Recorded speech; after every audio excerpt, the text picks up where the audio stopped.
BAPC-ക്ക് നിങ്ങൾക്ക് വിത്തുകൾ വല്ലതും കിട്ടാം? BAPC ഈ പ്രാവശ്യം വിത്ത് തന്നില്ല. കേബേജ് തൈയും പച്ചമുളക് തൈയും വളരെയും തന്നായിരുന്നു. ഇതാണ് ഈ കുറച്ച് മാത്രമേ ഉള്ളൂ. ഒരാൾക്ക് ഒരു 50 തൈ വെച്ച് തന്നായിരുന്നു. 50-20 മുട്ടയായിട്ട് വരുന്നു ഈ കേബേജും ഈ പച്ചമുളക്. മല്ലി കൃഷിയിടത്തിൽ നിന്ന് നമ്മൾ നേരെ നീങ്ങുന്നത് ക്യാബേജ് കൃഷിയിടത്തിലേക്കാണ്.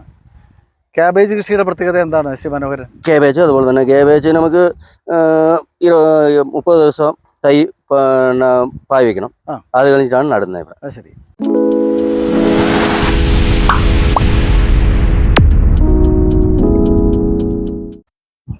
എല്ലാവർക്കും നമസ്കാരം. ശീതകാല പച്ചക്കറികളുടെയും പഴവർഗ്ഗങ്ങളുടെയും കലവറയാണ് ഇടുക്കിയിലെ കാന്തല്ലൂരിലെ ഒരു കൃഷിയിടത്തിലാണ്, ശ്രീ മനോഹരന്റെ കൃഷിയിടത്തിലാണ് ഞാൻ നിൽക്കുന്നത്. നമസ്കാരം. ഇത് മല്ലി. ഇതാണ് മല്ലി. ഇതിപ്പോ എത്ര നാളായി നട്ടിട്ട്? ഇത് നട്ടിട്ട് 2 മാസമായി. എത്ര നാൾ വേണം? 3 മാസം ആകുമ്പോൾ തന്നെ വില കൊടുക്കാൻ തുടങ്ങും. ഇത് താങ്കളുടെ വീട്ടാവശ്യത്തിന്? വീട്ടാവശ്യത്തിനേ ഉള്ളൂ. കുറച്ച് എക്സ്ട്രായിട്ട് നമുക്ക് വരുവാണെങ്കിൽ നമുക്ക് കൊടുക്കും. ശരി. മല്ലി മാത്രം. ഈ മല്ലിക്ക് എന്താ പരിചരണം ഒക്കെ കൊടുക്കുന്നത്? എന്തൊക്കെയാ വളം? ഇത് മല്ലിക്ക് നമ്മള് ആദ്യം നട്ടിട്ട് ചെറിയ പാക്ടാമസ് മാത്രമേ എടുത്തുള്ളൂ, വേറെ ഒന്നുമില്ല, മരുന്നൊന്നും ഇല്ല ഇതിന്. ശരി. എത്ര നാൾ കൊണ്ട് നമുക്ക് വിളവെടുക്കാം? 3 മാസം കൊണ്ട്. 3 മാസം കൊണ്ട് എടുക്കാം. മല്ലി കൃഷിയിടത്തിൽ നിന്ന് നമ്മൾ നേരെ നീങ്ങുന്നത് ക്യാബേജ് കൃഷിയിടത്തിലേക്കാണ്.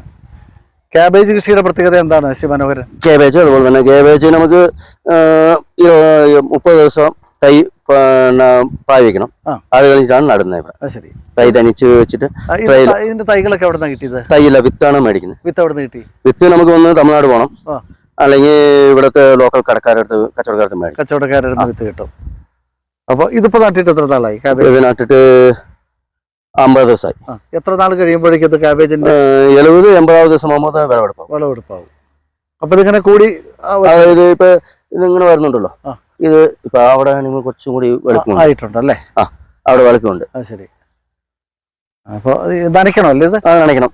അത് ഈ തരത്തിൽ നനച്ചാൽ മതിയോ? മുകളിൽ സ്പ്രിംഗ്ലർ ആണ് ഓടിക്കുന്നത്. ശരി. ഇവിടെ ചീരയുണ്ടല്ലേ? ചീരയുണ്ട്. വെള്ളച്ചീര.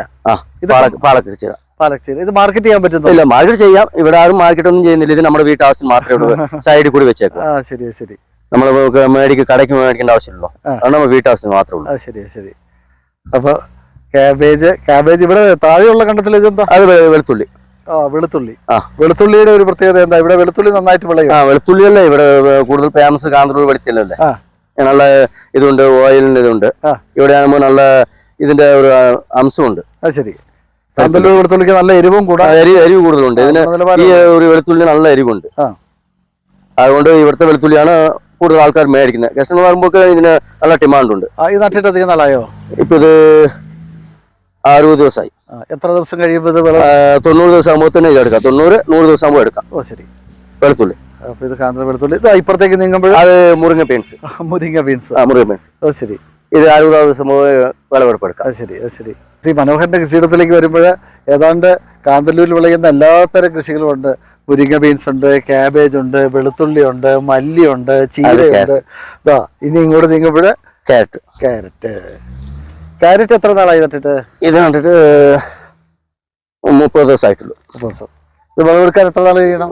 അത് 80-85 ദിവസം. ശരി. എന്തോരം ഉണ്ട് കൃഷിയിടം തങ്ങിക്ക്? നമുക്ക് ഇങ്ങനത്തെ ഇവിടുത്തെ പൊതുവെ ആർക്കും ഒന്നിച്ച് ഒരു സ്ഥലത്തായിട്ട് 1/2 ഏക്കർ 1 ഏക്കർ ഇല്ല. 10 സെന്റും 20 സെന്റും ഇങ്ങനെയാണ് ഇരിക്കുന്നത്. ഇത് സ്വന്തം സ്ഥലമാണോ? ഇത് സ്വന്തം സ്ഥലം. ഇത് പടർത്തിയേക്കുന്നത് എന്താ? അത് ബീൻസ്. അത് സോയാ ബീൻസ് എന്ന് പറയും. സോയാബീൻസ്. ഇത് മുരിങ്ങ ബീൻസ്, അത് സോയാ ബീൻസ്. ഇത് മുരിങ്ങ ബീൻസ്. ഇത് വിളവെടുപ്പാകുന്നതേ ഉള്ളൂ? ഇല്ല, ഇപ്പൊ പൂ എടുത്തിട്ടുള്ളൂ. ഇനി 2 ആഴ്ച ആകുമ്പോ തന്നെ ബീൻസ് ആവും. ഇത് മുരിങ്ങ ബീൻസ്, അത് സോയ എന്ന് പറഞ്ഞാൽ റെഡ് കളർ ആയിട്ട് വരില്ലേ? ശരി. ഇവിടെ അരക്കൊടി എന്ന് പറയും. അരക്കൊടി അല്ലെങ്കിൽ ചോയ. ശരി. ഇത് വേറെ സ്ഥലമാണോ? അത് വേറെ ആളുടെ. അത് മല്ലി ഇട്ടേക്കുന്ന. അതോ അങ്ങേറ്റത്തെ? അത് ചുവന്നുള്ളി. ശരി.